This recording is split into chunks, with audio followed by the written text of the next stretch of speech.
अध्याय 10। मैं तुमसे सच कहता हूं कि जो कोई द्वार से भेड़ों के बाड़े में प्रवेश नहीं करता, पर किसी और तरफ से चढ़कर आता है, वह चोर और डाकू है। क्राइस्ट कहते हैं कि जब तक हम अपने घर का दरवाजा नहीं ढूंढ लेते, तब तक हमें अपने निज घर, अनंत आनंद के घर जाने वाला रास्ता नहीं मिल सकता। इस घर का दरवाजा तीसरी आंख या तीसरा तिल है, जिसे हम केवल उस चाबी से खोल सकते हैं जो हमें जीवित गुरु, हमारे सच्चे चरवाहे से मिलती है। भेड़ों के बाड़े की चाबी चरवाहे के पास होती है और वह उसी से दरवाजा खोलता है, लेकिन चोरों और लुटेरों के पास चाबी नहीं होती। इसलिए वे लूटमार और भेड़ों को गुमराह करने के लिए दीवारों को फांदकर बाड़े में घुसने की कोशिश करते हैं। गुरु हमारा स्नेही चरवाहा है और हमारे शरीर में आंखों का केंद्र या तीसरा तिल हमारे घर का दरवाजा है।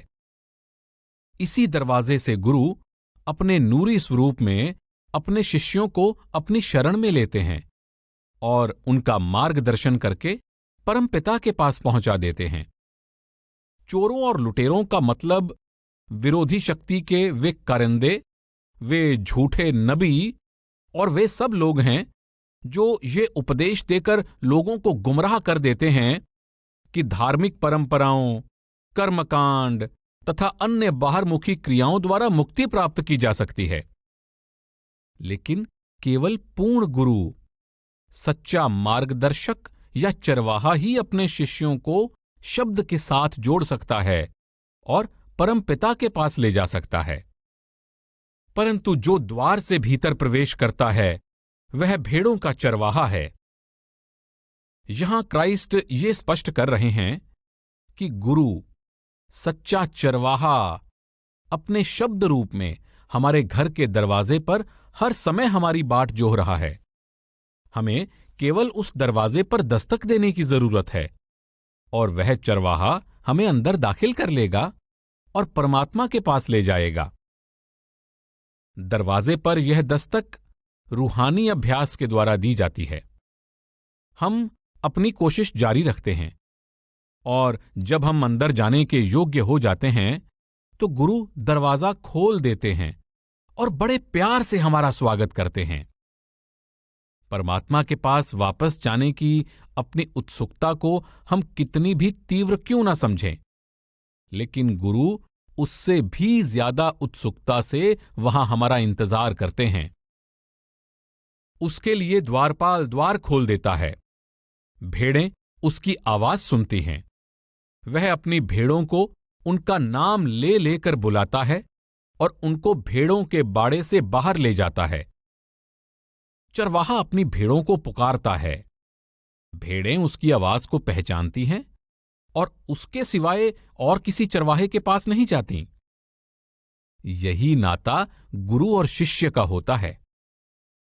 जीसस समझाते हैं कि जिस तरह चरवाहा अपनी भेड़ों को पहचानता है, उसी तरह गुरु उन जिज्ञासुओं को पहचानते हैं जिन पर उनका शिष्य होने के लिए मोहर लगी है, और भेड़ों की तरह वे जिज्ञासु स्वतः अपने गुरु, अपने चरवाहे के पास चले आते हैं और उन पर विश्वास करते हैं।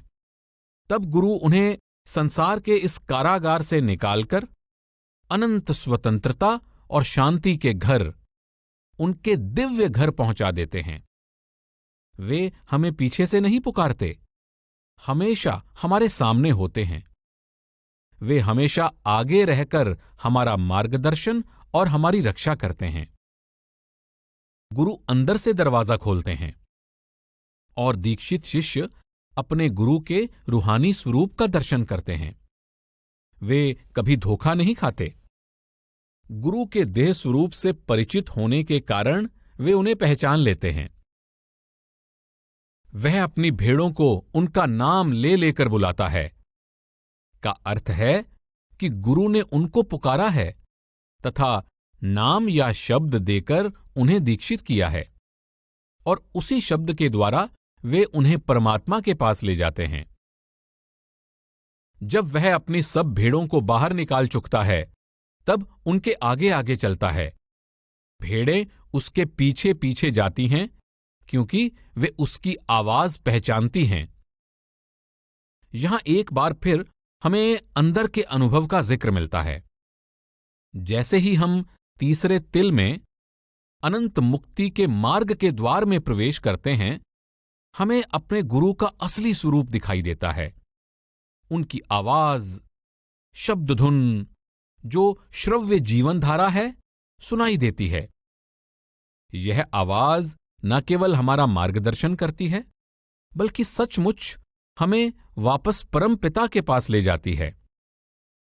शुरू में हम इसके पीछे पीछे चलते हैं, और जब हमारी रूहानी प्रगति हो जाती है तो हम इसमें विलीन हो जाते हैं और इसके सहारे अपने घर पहुंच जाते हैं। यह शब्द हमें चुंबक की तरह लगातार अंदर की ओर खींचता रहता है और अपने घर की ओर आकर्षित करता रहता है। अपने गुरु का नूरी स्वरूप देखते ही हम उन्हें पहचान लेते हैं, क्योंकि हम उनके देह स्वरूप से परिचित होते हैं। अगर हमने गुरु को पहले कभी ना देखा हो, तो हमें कैसे पता चलेगा कि हम अपने गुरु को ही देख रहे हैं, किसी और को नहीं? क्राइस्ट के भौतिक स्वरूप के सभी वर्णन कही सुनी बातें हैं। अगर वे हमें अंदर दिखाई दें भी, तो भी हम ये कैसे जानेंगे कि वे क्राइस्ट ही हैं या कोई और उनका स्वरूप धारण करने की कोशिश कर रहा है? हमने तो उन्हें कभी देखा नहीं। इसीलिए क्राइस्ट कहते हैं कि आत्मा अपने गुरु को पहचान लेती है, क्योंकि उसने अपने गुरु को पहले देखा होता है। वे अनजान व्यक्ति के पीछे नहीं जाएंगी, परंतु उससे दूर भागेंगी, क्योंकि वे अनजान व्यक्ति की आवाज को नहीं पहचानती। जिन लोगों में गुरु के प्रति श्रद्धा और अटूट विश्वास है और जो सच्चे दिल से कोशिश करते हैं, वे अपने अंदर गुरु को पहचान लेंगे। ये सच है कि काल, विरोधी शक्ति और उसके कारिंदे, जिनका जिक्र बाइबल में शैतान या उसके नरक दूतों के रूप में किया गया है, हर प्रकार के छल कपट और प्रलोभनों द्वारा उन्हें गुमराह करने की पूरी कोशिश करते हैं, यहां तक कि गुरु का स्वरूप भी धारण कर लेते हैं। लेकिन सच्चा भक्त कभी गुमराह नहीं होता, क्योंकि दीक्षा देते समय गुरु उसे ये परख करने का तरीका बता देते हैं कि जो वे देख रहे हैं वह गुरु का स्वरूप है या केवल एक छल। इसलिए शिष्य के लिए गुरु में पूर्ण आस्था और विश्वास रखना जरूरी है, नहीं तो वह परख करना भूल जाएगा और कुछ समय के लिए गुमराह हो जाएगा। लेकिन एक सच्चा शिष्य अपने अंदर अनजाने व्यक्तियों की शक्ल और आवाज पर कोई ध्यान नहीं देता, इसलिए वो कभी गुमराह नहीं हो सकता। जीसस ने उनसे ये दृष्टांत कहा, परंतु वे नहीं समझे कि जीसस उनसे क्या कह रहे हैं। सीधे साधे लोग क्राइस्ट की बातों को समझ नहीं सके। क्राइस्ट कहते हैं कि वे दृष्टांतों के माध्यम से बातें इसलिए करते हैं कि वे ही लोग उनकी बातों को समझें जिनके लिए वे कही जा रही हैं। दूसरे लोग जिनके लिए वे नहीं हैं, चाहे ना समझें। तब जीसस ने उनसे फिर कहा, मैं तुमसे सच सच कहता हूं कि भेड़ों का द्वार मैं हूं। वे कहते हैं, अपने शिष्यों का मैं हमेशा द्वार पर, आंखों के केंद्र पर इंतजार करूंगा। गुरु की शरण प्राप्त करने के लिए शिष्य को द्वार तक आना जरूरी है। रूहानी अभ्यास द्वारा चेतना की धारा को समेटकर आंखों के केंद्र पर लाना जरूरी है, जहां मैं उनका इंतजार करता हूं। जब तक द्वार ना खुले, हम कभी घर के अंदर प्रवेश नहीं कर सकते। जब वे कहते हैं, खटखटाओ और दरवाजा खुल जाएगा, तो वे इसी दरवाजे का जिक्र करते हैं। ये दरवाजा आंखों के केंद्र पर है और हमें अपनी चेतना को, अपनी सुरत को इस बिंदु पर केंद्रित करके इसे खटखटाना है। तब ये दरवाजा हमारे लिए अंदर से खुल जाएगा और हमें परमात्मा के पास जाने का रास्ता मिल जाएगा। जब हमें रास्ता मिल जाएगा और हम उस पर चलेंगे तो हमें अपने अंदर परमपिता, जो हमारा इंतजार कर रहा है, मिल जाएगा और हम उसमें विलीन हो जाएंगे। जब तक हम दरवाजा नहीं खटखटाते, वह खुलता नहीं। जब तक दरवाजा ना खुले, हमें रास्ते का ज्ञान नहीं होता, और जब तक हम उस रास्ते पर चलते नहीं, हम अपनी मंजिल पर नहीं पहुंच सकते। जितने मुझसे पहले आए वे सब चोर और डाकू थे, लेकिन भेड़ों ने उनकी आवाज नहीं सुनी। क्राइस्ट का यह मतलब नहीं कि वे सब संत महात्मा या नबी जो उनसे पहले इस संसार में आए चोर या लुटेरे थे। उनके कहने का मतलब है कि अगर तुम्हें अपने अंदर अपने गुरु के सिवाय कोई और दिखाई देता है, तो चाहे वो अपने समय का कितना ही बड़ा संत या महात्मा रहा हो, तुम ये निश्चित जानो कि जो तुम देख रहे हो वो चोर या लुटेरा है। वो स्वरूप केवल एक धोखा हो सकता है, उस संत का छद्म रूप। बीते समय के कोई भी संत या नबी, यहां तक कि क्राइस्ट भी, तब तक तुम्हारे सामने नहीं आएंगे जब तक तुम्हारे अपने गुरु का नूरी स्वरूप उनके साथ ना हो। अगर तुम्हें अपने अंदर गुरु के सिवाय कोई और स्वरूप दिखाई दे, चाहे वो कितना ही पवित्र या तेजस्वी लगे, तो भी ये केवल तुम्हें लुभाने और गुमराह करने के लिए विरोधी शक्ति की एक चाल होगी, इसके सिवाय और कुछ नहीं। तुम्हारा विश्वास प्राप्त करने के लिए थोड़े समय तक वह छद्म रूप तुम्हें कुछ अच्छी सलाह देगा और भविष्यवाणियां करेगा जो सत्य साबित होंगी, लेकिन तुम उसके धोखे में मत आना। जिस तरह एक झुंड की भेड़ें दूसरे झुंड के चरवाहे के पीछे नहीं जाती और न ही उस चोर के पीछे जाती हैं जो उन्हें चुराकर ले जाने के लिए आता है, उसी तरह एक सच्चा शिष्य उन आकृतियों की ओर जो उसे दिखती हैं कोई ध्यान नहीं देता, न ही उनकी बात सुनता है। बीते समय के गुरु संसार में अपना काम खत्म कर चुके हैं और वापस जाकर परमपिता में विलीन हो चुके हैं। इसलिए वे अपने नूरी स्वरूप में तुम्हारे सामने नहीं आएंगे जब तक तुम्हारे अपने गुरु का नूरी स्वरूप उनके साथ ना हो। दीक्षा के समय बताए गए तरीके से तुम कभी भी उनकी परख कर सकते हो। द्वार मैं हूं, यदि कोई मेरे द्वारा भीतर प्रवेश करे तो वह उद्धार पाएगा और भीतर बाहर आया जाया करेगा और चरागाह पाएगा।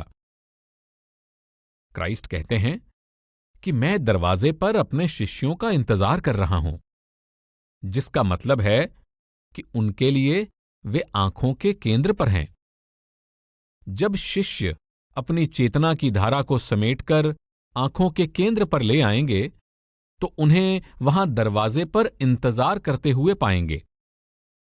यदि कोई मेरे द्वारा भीतर प्रवेश करे तो वह उद्धार पाएगा का अर्थ ये है कि अगर मेरा शिष्य अंदर उस दरवाजे पर मुझसे मिलेगा तो वह जन्म मरण और आवागमन के चक्र से मुक्ति पालेगा और भीतर बाहर आया जाया करेगा और चरागाह पाएगा।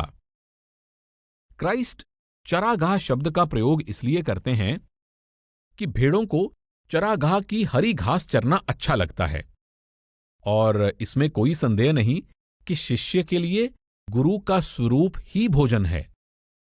वे शिष्यों को समझाते हैं कि एक बार जब तुम अपने अंदर मेरा नूरी स्वरूप देख लोगे तो तुम अपनी इच्छानुसार अंदर गुरु से मिलाप कर सकोगे और फिर लौटकर शरीर में आ सकोगे। तुम जब चाहो आंखों के केंद्र से नीचे आ सकोगे और जब चाहो ऊपर मेरे पास आकर मुझसे मिल सकोगे। तब तुम भीतर बाहर आया जाया करोगे। अभी तो तुम अंदर जा ही नहीं सकते, हमेशा बाहर रहते हो, क्योंकि तुम्हारी चेतना हमेशा आंखों के केंद्र से नीचे रहती है। चोर किसी और काम के लिए नहीं, परंतु केवल चोरी करने, हत्या करने तथा विनाश करने के लिए आता है। मैं इसलिए आया हूं कि वे जीवन पाएं और प्रचुर मात्रा में पाएं। यहां क्राइस्ट समझाते हैं कि काल और उसके करिंदे, शैतान और उसके नरक दूत, जो भी नाम आप उन्हें दें, केवल चोरी करने, हत्या करने और विनाश करने के लिए आते हैं। उनके धोखे में आकर तुम अपनी रूहानी दौलत मत लुटा देना। यह सत्य है कि रूहानी तौर पर तुमने जो कमाया है वो तुमसे कोई नहीं छीन सकता, लेकिन गुरु की हिदायत को भूलकर और गुमराह होकर तुम निश्चित तौर पर व्यर्थ कष्ट और संताप को न्योता देते हो, जिससे तुम्हारी रूहानी तरक्की में बहुत बड़ी बाधा पड़ सकती है। इसलिए तुम उन चोरों और लुटेरों की ओर, जो क्राइस्ट या बीते समय के अन्य किसी महात्मा के रूप में तुम्हारे सामने प्रकट होते हैं, कोई ध्यान मत दो। कभी कभी काल तुम्हें इस भ्रम में डालने की कोशिश में कि तुम परमात्मा के पास पहुंचकर उससे एक हो गए हो, तुम्हारी ही शक्ल में तुम्हारे सामने आ सकता है। लेकिन परमात्मा के पास तुम्हें केवल तुम्हारे अपने गुरु ले जा सकते हैं। केवल वे ही तुम्हें अमर जीवन प्रदान कर सकते हैं। जीवन पाएं और प्रचुर मात्रा में पाएं का अर्थ है कि एक बार उस आवाज, उस धुन, उस शब्द को अपने अंदर सुनने के बाद तुम उसे लगातार बढ़ता हुआ पाओगे। तुम जितना ज्यादा इसका अभ्यास करोगे, उतना ही ज्यादा ये बढ़ेगा और हमेशा प्रचुर मात्रा में रहेगा। अच्छा चरवाहा मैं हूं। अच्छा चरवाहा भेड़ों के लिए अपने प्राण दे देता है। एक अच्छे चरवाहे की तरह जो हमेशा अपनी भेड़ों की देखभाल करता है, गुरु हमारे कर्मों का हिसाब खत्म करने में, हमारी आत्मा पर लगी पापों की मैल को धो डालने में हमारी तब तक सहायता करते हैं जब तक हम बेदाग और पवित्र होकर वापस परमात्मा में विलीन नहीं हो जाते। केवल वे ही जानते हैं कि हमारी भलाई किस में है और हमारी प्रगति को हमारी कोशिशों, कर्मों और मन तथा आत्मा पर चढ़ी मैल की परतों के अनुसार नियंत्रित करते हैं। सबसे पहले मन की शुद्धि करना जरूरी है, ताकि यह आत्मा के साथ चलकर अपने घर या स्रोत ब्रह्मांडी मन तक पहुंच जाए, जो रूहानी यात्रा का दूसरा पड़ाव है। वहां व्यक्ति का मन ब्रह्मांडी मन में विलीन हो जाता है और सुखी हो जाता है।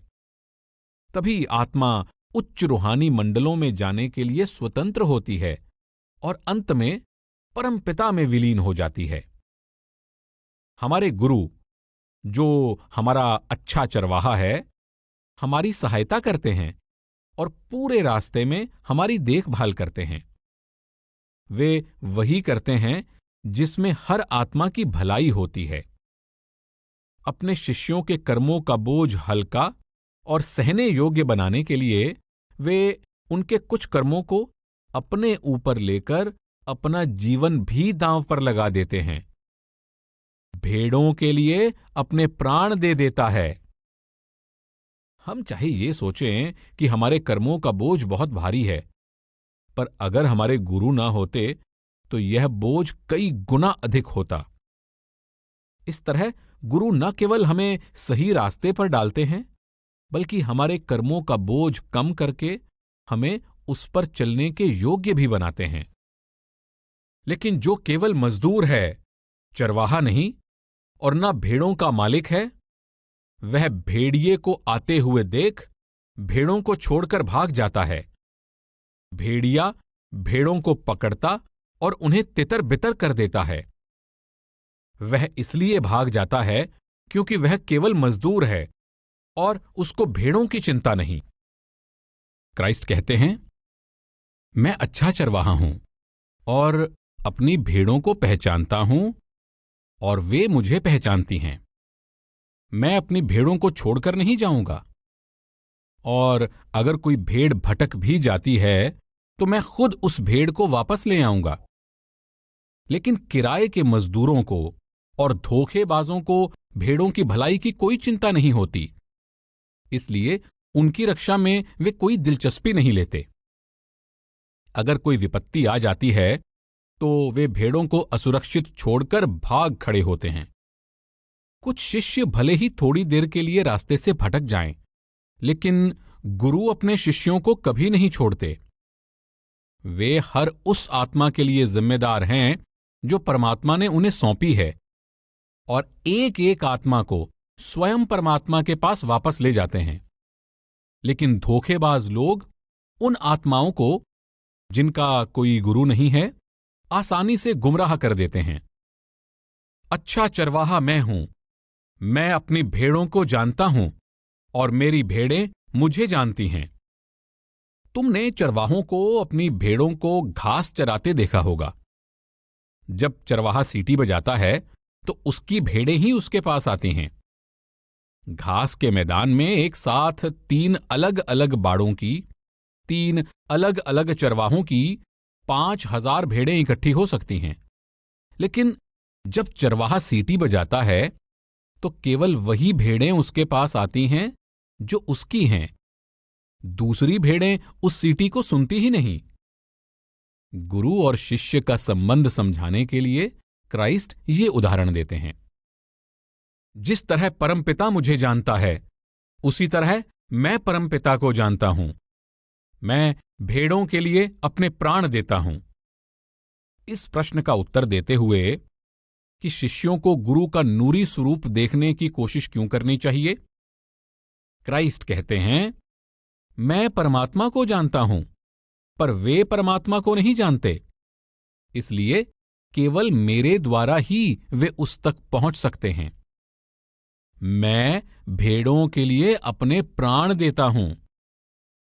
वे कहते हैं कि जिन भेड़ों की जिम्मेदारी मुझे सौंपी गई है, उनकी सुरक्षा के लिए मैं कुछ भी कुर्बान कर सकता हूं, क्योंकि मेरे पिता नहीं चाहते कि एक भी आत्मा खो जाए।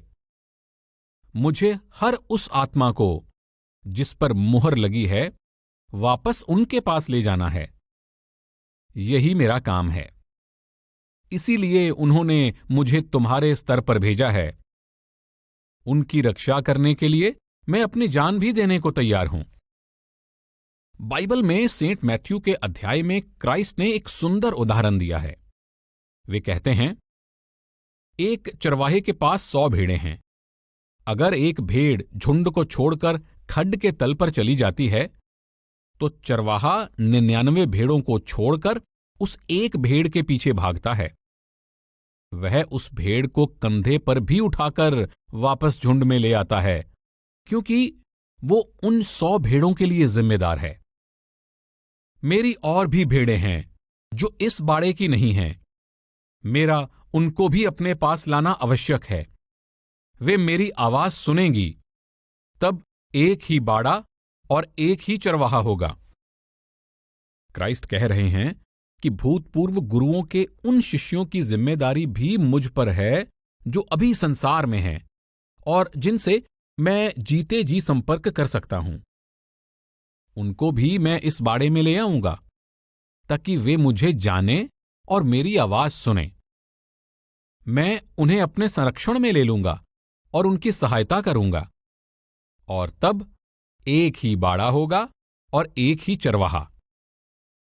वास्तव में गुरु और उनके गुरु में कोई अंतर नहीं होता। हर गुरु अपने पूर्वाधिकारी में विलीन हो जाता है, और पूर्वाधिकारी के अन्य शिष्य भी अपने गुरु में विलीन हो जाते हैं। उसी तरह उत्तराधिकारी के शिष्य भी अपने गुरु में विलीन होते हैं। इसलिए सब गुरु एक होते हैं और उनके शिष्य भी एक होते हैं, अर्थात सब एक ही हैं। पिता मुझसे प्रेम करता है क्योंकि मैं अपने प्राण देता हूं कि उसे फिर प्राप्त कर लूं। मेरे पिता मुझे प्यार करते हैं क्योंकि मैं अपने शिष्यों की भलाई के लिए कुछ भी कुर्बान करने में संकोच नहीं करता। कहीं हम ये ना सोच लें कि गुरु अपनी जान देने के लिए मजबूर हो जाते होंगे। इसलिए क्राइस्ट समझाते हैं, कोई मेरे प्राणों को मुझसे छीनता नहीं, वरन मैं उन्हें स्वयं देता हूं। मुझे उन्हें देने का अधिकार है और उन्हें फिर लेने का भी अधिकार है। यह आज्ञा मुझे मेरे पिता से मिली है। मैं किसी भी तरह कर्मों से नहीं बंधा हूं। मेरे पिता की इच्छा थी कि मैं इस संसार में आऊं, इसलिए मैंने शरीर धारण किया है। अन्य लोग अपने पिछले जन्मों के कर्मों और पापों के कारण इस संसार में आते हैं। जो लोग मन और इंद्रियों के गुलाम हैं, वे काल, विरोधी शक्ति के अधिकार क्षेत्र के अंदर कैद हैं और अपनी इच्छा अनुसार दुनिया में आ जा नहीं सकते। मुझ पर अपने कर्मों का बोझ नहीं है, इसलिए अपने शिष्यों के कुछ कर्मों को अपने ऊपर लेकर मैं उनके कर्मों का भुगतान करने में उनकी सहायता कर सकता हूं। मैं जब चाहूं ये संसार छोड़ सकता हूं और जब चाहूं यहां वापस आ सकता हूं। मैं यहां केवल इसलिए आया हूं कि मेरे पिता चाहते थे कि मैं आऊं, और वे मुझे जब बुलाएंगे तभी मैं वापस जाऊंगा। मैं अपने प्राण देता हूं का अर्थ है मैं जब चाहूं शरीर त्याग सकता हूं, और मुझे उन्हें फिर लेने का भी अधिकार है का अर्थ है मैं जब चाहूं वापस भी आ सकता हूं। मुझे ये आदेश, ये विशेष अधिकार अपने पिता से मिला है। तब यहूदियों ने आकर उन्हें घेर लिया और उनसे पूछा, आप हमारे मन को कब तक दुविधा में रखेंगे? यदि आप मसीह हैं तो हमसे स्पष्ट कह दीजिए। जीसस ने उन्हें उत्तर दिया, मैं तुमसे कह चुका हूं, किंतु तुम विश्वास करते ही नहीं। जो काम मैं अपने पिता के नाम से करता हूं, वे ही मेरे गवाह हैं। तुम इसलिए विश्वास नहीं करते कि तुम मेरी भेड़ों में से नहीं हो, जैसा कि मैं तुमसे कह चुका हूं। मेरी भेड़ें मेरी आवाज सुनती हैं और मैं उन्हें जानता हूं और वे मेरे पीछे पीछे चलती हैं। कुछ लोगों को क्राइस्ट की बातों पर विश्वास नहीं हुआ। इस पर उन्होंने उनसे कहा, इसमें तुम्हारा कोई दोष नहीं। यह स्वाभाविक है कि तुम मेरा विश्वास नहीं करोगे, क्योंकि तुम मेरे शिष्य नहीं हो। तुम पर मेरा नाम नहीं लिखा है। जिन पर मेरा नाम लिखा है वे खुद ही चलकर मेरे पास आएंगे, मेरी शिक्षा पर विश्वास करेंगे और उस पर चलेंगे। स्पष्ट है कि संत मत, संतों की शिक्षा हर किसी के लिए नहीं है। मैं उन्हें अनंत जीवन देता हूं। वे कभी नष्ट नहीं होंगे और कोई उन्हें मेरे हाथ से छीन नहीं सकेगा। मेरी शिक्षा पर चलने से उन्हें क्या इनाम मिलेगा? उन्हें अमर जीवन मिलेगा, एक ऐसा जीवन जिसे छोड़कर उन्हें फिर संसार में नहीं आना पड़ेगा। अभी हमारा जीवन नश्वर है। हमारे जन्म लेते ही मौत हमारे सामने नाचने लगती है और फिर अगला जन्म लेने के लिए हमें उस शरीर को त्यागना पड़ता है। वे कभी नष्ट नहीं होंगे। संपूर्ण सृष्टि नश्वर है, लेकिन मेरे शिष्य कभी नहीं मरेंगे। उन्हें इस नश्वर संसार से मुक्ति मिल जाएगी और कोई उन्हें मेरे हाथ से छीन नहीं सकेगा। कोई भी मेरे दीक्षित शिष्यों को मुझसे अलग नहीं कर सकता। बीज बोया जा चुका है। अगर वे भटक भी जाएं, बीज फिर भी फूटेगा। वे फिर से मार्ग पर आएंगे। वे और कहीं नहीं जा सकते। वे अवश्य वापस मेरे पिता के घर जाएंगे। मेरा पिता जिसने उन्हें मुझको दिया है सबसे बड़ा है और कोई उन्हें पिता के हाथ से छीन नहीं सकता। मैं और मेरा पिता एक हैं। जो आत्माएं मुझे सौंपी गई हैं उन्हें मुझसे कोई नहीं छीन सकता, क्योंकि मेरे पिता शहंशाहों के शहंशाह हैं काल भी मेरे पिता से महान नहीं है, क्योंकि उसकी रचना भी मेरे पिता ने की थी। पूरी सृष्टि में मेरे पिता सबसे अधिक शक्तिशाली हैं और मैं उनका रूप हो गया हूं। उन्होंने अपनी सारी शक्ति मुझे दे दी है। फिर मेरे नाम की आत्माओं को कैसे कोई मुझसे छीन सकता है? जाहिर है कि लोगों ने उनकी बातों पर कभी विश्वास नहीं किया, इसीलिए वे उन्हें पत्थर मारना चाहते थे। यहूदियों ने जीसस को उत्तर दिया, भले काम के लिए हम आप पर पथराव नहीं करते, परंतु परमात्मा की निंदा के कारण और इसलिए कि आप मनुष्य होकर परमात्मा होने का दावा करते हैं, हम आपको पत्थर मारते हैं। यहूदियों ने क्राइस्ट से कहा कि अच्छा काम करने के लिए हम आपकी निंदा नहीं करते। इसमें कोई संदेह नहीं कि आप अच्छा काम कर रहे हैं। लेकिन जब हम जैसा इंसान, जिसका रहन सहन बिल्कुल हमारे जैसा है, अपने आप को परमात्मा कहता है, तो हमसे सहन नहीं होता और हम उसे पत्थर मारना चाहते हैं।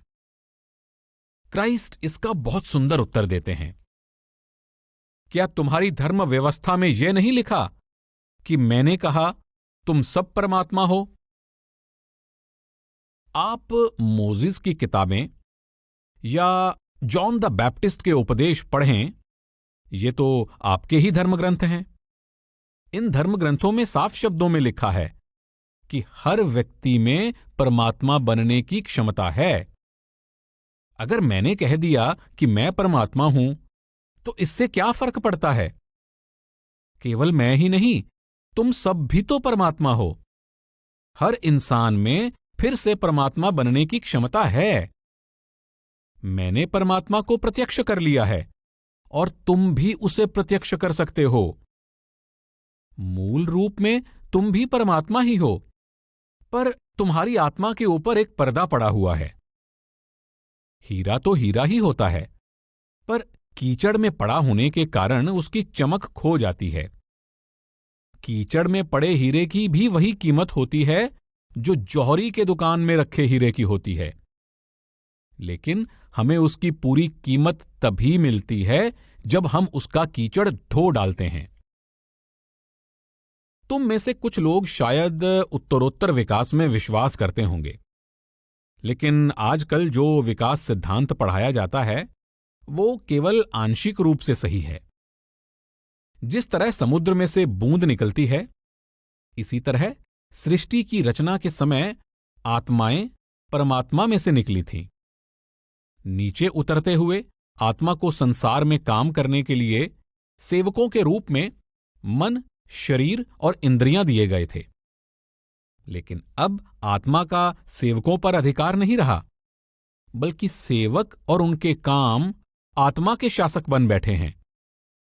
अंधेरे की अनगिनत परतों से ढकी आत्मा इतनी निराशाजनक और असहाय स्थिति में पहुंच गई है कि उसका यह जानना तो दूर कि वो परमात्मा की अंश है, उसे परमात्मा के अस्तित्व का भी ज्ञान नहीं है। आज इंसान ने इंद्रियों के भोगों, दुष्कर्मों और अत्याचारों द्वारा स्वयं को इतना नीचे गिरा लिया है, उसकी हालत जानवरों से भी बदतर हो गई है। अब जब सौभाग्य से हमें मनुष्य जन्म मिला है, तो हमें अपने अंदर परमात्मा का दर्शन करके इस सुनहरी अवसर का लाभ उठाना चाहिए।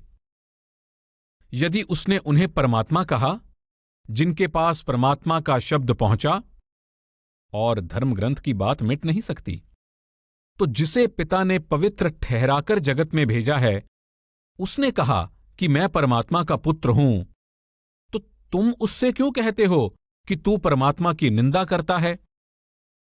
हम परमात्मा तभी बन सकते हैं जब कोई जीवित गुरु हमें परमात्मा के शब्द के साथ जोड़ देते हैं। अगर हम धर्म ग्रंथों को समझकर पढ़ें तो पाएंगे कि वे सब यही कहते हैं। क्राइस्ट कहते हैं, तुम मेरे इस सीधे सादे कथन को भी कि मैं परमात्मा का पुत्र हूं सहन क्यों नहीं कर सकते? परमात्मा हम सबके अंदर है, इसलिए हर कोई परमात्मा है। वे सब लोग जो परमात्मा के शब्द के साथ जुड़ गए हैं, अपनी आत्मा के ऊपर पड़ी मैल और अंधकार के पर्दों को हटाकर परमात्मा में विलीन हो सकते हैं। तब वे वास्तव में परमात्मा बन जाते हैं। बाकी लोगों में परमात्मा बनने की केवल क्षमता होती है। यदि मैं अपने पिता का काम नहीं करता तो मेरा विश्वास मत करो, परंतु यदि मैं अपने पिता का काम करता हूं तो चाहे मेरा विश्वास ना भी करो, परंतु उन कामों का तो विश्वास करो, ताकि तुम्हें मालूम हो और तुम समझो कि परमपिता मुझ में है और मैं उसमें हूं। बहुत से लोग जीसस के पास आए और उन्होंने कहा, जॉन ने कोई चमत्कार नहीं किया था, पर जो कुछ जीसस के विषय में कहा वह सत्य निकला, और बहुत से लोगों ने उन पर विश्वास कर लिया। जीसस उनसे कहते हैं कि अगर वे अपने पिता का काम ना कर रहे होते तो उनसे ये आशा कभी ना करते कि वे उनका विश्वास करेंगे, लेकिन वे तो सचमुच में उनके काम कर रहे हैं, फिर भी लोग उनकी बातों पर विश्वास नहीं करते। उन्हें कम से कम अपनी आंखों से देखे प्रमाणों पर तो विश्वास करना चाहिए। सबसे महत्वपूर्ण बात जो उन्हें स्वीकार करनी चाहिए यह है कि क्राइस्ट परमात्मा के पुत्र हैं। परमात्मा और क्राइस्ट एक दूसरे में विलीन हो चुके हैं। अनेक लोगों ने उन पर विश्वास भी किया और उनकी शरण में आ गए। उनकी सच्ची लगन और हार्दिक प्रयासों ने उन्हें जीसस के शिष्य बनने का अधिकारी बना दिया, और वे परमात्मा द्वारा चुने गए भाग्यशाली जीव बन गए। परमात्मा द्वारा चुने गए का मतलब केवल इजराइली और यहूदी नहीं है, बल्कि वे सब लोग हैं जो जीवित गुरु के निर्देशन में उस मार्ग पर चल रहे हैं जो परमात्मा के धाम को जाता है और जो परमात्मा ने स्वयं निर्धारित किया है। चुने जाने के लिए धर्म, जाति और कौम कोई महत्व नहीं रखते। परमात्मा केवल उन्हीं को चुनता है जिन्हें उसके घर वापस जाने की सच्ची लगन होती है, जिनमें उसके लिए, केवल उसके लिए प्यार और भक्ति भावना होती है। कहने का मतलब है कि उन लोगों पर परमात्मा उस मार्ग पर चलने के लिए छाप लगा देता है जो उन्हें वापस उस तक पहुंचाता है। ये आत्मा का मार्ग है, लेकिन जब तक मन को यह विश्वास नहीं हो जाता कि उसे भी अपने घर दूसरे रूहानी मंडल पहुंचकर ही खुशी मिल सकती है, वो आत्मा का साथ नहीं देता। जब तक मन दूसरे मंडल तक आत्मा का साथ नहीं देता और फिर आत्मा इसके चंगुल से छूट नहीं जाती, वह परमात्मा के पास लौटने के लिए स्वतंत्र नहीं होती। और आत्मा मन के चंगुल से तब तक नहीं छूट सकती जब तक दोनों दूसरे मंडल में ना पहुंच जाएं। अभी हमारी आत्मा इस संसार में बंदी है। वह मन और इंद्रियों के अधीन है जो लगातार आंखों के केंद्र से नीचे की ओर भागते रहते हैं। लेकिन जब गुरु के मार्गदर्शन में हम अपने बिखरे हुए ध्यान को समेटकर आंखों के केंद्र पर ले आते हैं और हमारी चेतना वहां केंद्रित हो जाती है, तब मन और आत्मा एक साथ ऊपर की ओर बढ़ सकते हैं। ध्यान को एकाग्र करने के साथ साथ हमें सामान्य जीवन बिताते हुए अपनी जिम्मेदारियों को पूरी तरह निभाना चाहिए, लेकिन सांसारिक मामलों में इतना भी नहीं उलझ जाना चाहिए कि संसार में आने का असली उद्देश्य ही भूल जाएं। वह उद्देश्य है ईश्वर प्राप्ति के मार्ग पर चलना, और जब हम उस मार्ग पर चलते हैं तो हम अपने अच्छे चरवाहे की देखरेख में होते हैं जो हमें हमारे निज घर वापस ले जाएगा। प्रश्न और उत्तर। काल्पनिक स्वरूप और धोखा। प्रश्न: ईसाई जगत में ऐसे बहुत लोग हैं जो सोचते हैं कि उन्होंने जीसस को देखा है। ये उनके अपने मन की कल्पना है। जब उन्होंने क्राइस्ट को कभी देखा ही नहीं, तो वे कैसे कहते हैं कि जिसे उन्होंने देखा है वो क्राइस्ट हैं? संसार में क्राइस्ट के जितने चित्र हैं, उनके आधार पर भी तो पता नहीं चल सकता कि क्राइस्ट कैसे दिखते थे। क्राइस्ट को भिन्न भिन्न रंगों में चित्रित किया गया है। उनका नाक नक्शा भिन्न भिन्न है और पोशाक भी भिन्न भिन्न है। इसलिए हम कैसे जान सकते हैं कि वास्तव में वे कैसे लगते थे? ये सारी चित्रकारों की अपनी कल्पना है, क्राइस्ट का असली रूप नहीं। क्राइस्ट 2000 साल पहले आए थे और मुझे इसमें संदेह है कि हमारे पास कोई भी ऐसा चित्र है जो 1000 साल से अधिक पुराना है। इसलिए हम ये 1800-1900 वर्ष का अंतराल कैसे पूरा कर सकते हैं? आज भी चित्रकार उस मॉडल का हूबहू चित्र नहीं बना सकते जिसे उसने देखा तो है, पर चित्र बनाते समय वो सामने नहीं है। अगर चित्रकार ऐसे मॉडल का चित्र बनाना चाहे जिसे उसने कभी नहीं देखा, तो उसका चित्र मूल के प्रति सच्चा कैसे हो सकता है? इसलिए अगर कोई हमारे अंदर हमें मिले तो हम कैसे जानेंगे कि वो क्राइस्ट है या कोई और? क्राइस्ट स्वयं समझाते हैं कि अपने अंदर तुम्हारी मुलाकात शैतान से भी होती है। उन्हें खुद शैतान मिला था जिसने उन्हें बहलाने की कोशिश की थी, लेकिन वे उसके प्रलोभन में नहीं आए। इसका मतलब है कि हमारे अंदर कुछ शक्तियां हैं जो हमें छलने की कोशिश करती हैं। इसलिए हम कैसे जान सकते हैं कि हम सही गुरु से ही मिल रहे हैं और किसी धोखे में नहीं आ रहे? अगर नामदान के समय बताई गई युक्ति से हम उसकी परख नहीं करते तो हम इसी तरह छले जाते हैं। प्रश्न: तो क्या ऐसे गुरु को देखने की कोशिश करना भी गलत है जिसका कई वर्ष पहले देहांत हो चुका है? कुछ लोगों को उन संतों महात्माओं से इतना अधिक लगाव होता है कि जब तक वे अपने अंदर उनकी छवि नहीं देख लेते, तब तक उनके लिए प्रगति करना बहुत कठिन होता है। तब मौजूदा गुरु उस परिस्थिति से ऊपर उठने में किसी न किसी तरह से उनकी सहायता कर सकते हैं। लेकिन किसी संत के काल्पनिक स्वरूप को देखना उनके असली स्वरूप को देखने से बहुत भिन्न होता है। जब कभी तुम्हें अपने गुरु के अलावा किसी भूतपूर्व गुरु या संत को अंदर देखना हो, तो मौजूदा गुरु उन्हें अपने साथ लेकर आएंगे। इसलिए तुम उन्हें हमेशा अपने मौजूदा गुरु के साथ देखोगे। अगर वे तुम्हारे अंदर किसी और तरह से प्रकट होते हैं, तो इसका मतलब है कि तुम्हारा अपना मन तुम्हें छलने के लिए ये शक्लें दिखा रहा है। क्राइस्ट ने कहा था, मोजेस अब वो रोटी तुम्हें नहीं दे सकते, और जो कोई भी मेरे बिना तुम्हारे अंदर आता है वह डाकू है। इसका मतलब है कि ये तुम्हारा अपना मन है जो तुम्हें ये आकृति दिखा रहा है। संतमत का ये सिद्धांत है कि अगर तुम परंपरा से स्वीकृत किसी गुरु का दर्शन करना चाहते हो और अपने अंदर उनके प्रकट हुए बिना मौजूदा गुरु में विश्वास नहीं कर पाते, तो तुम्हारे मौजूदा गुरु उन्हें अपने साथ अंदर लाते हैं ताकि तुम्हें उनमें विश्वास हो सके। सच तो ये है कि पूर्व गुरु या संत प्रकट नहीं होते हैं, तुम्हारे अपने गुरु ही शब्द में से उनका रूप प्रकट कर देते हैं। गुरु कौन है? प्रश्न: क्या पहले कभी किसी गुरु ने अपने शिष्यों से स्पष्ट शब्दों में कहा है कि असल में वे कौन हैं? क्राइस्ट ने कहा था, मैं और मेरे पिता एक हैं।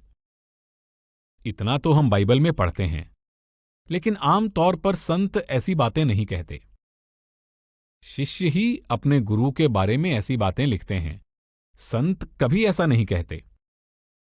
लेकिन चेतना की चरम सीमा पर पहुंचने पर, आनंद की उस अवस्था में वे अपने आप से बहुत कुछ कहते हैं जो लोग सुन लेते हैं, लेकिन लोगों को प्रभावित करने के लिए वे कभी कुछ नहीं कहते। असल में तो वे अपने आप से बातें कर रहे होते हैं। मंसूर ने ऊंचे स्वर में कुछ ऐसा ही कहा था, मैं खुदा बन गया। आनंद की उस अवस्था में संत इकट्ठे हुए लोगों से बातें नहीं करते, उन्हें भाषण नहीं देते, वे अपने अंदर अपने आप से बातें करते हैं। अगर कोई सुन लेता है या लिख लेता है तो वो अलग बात है।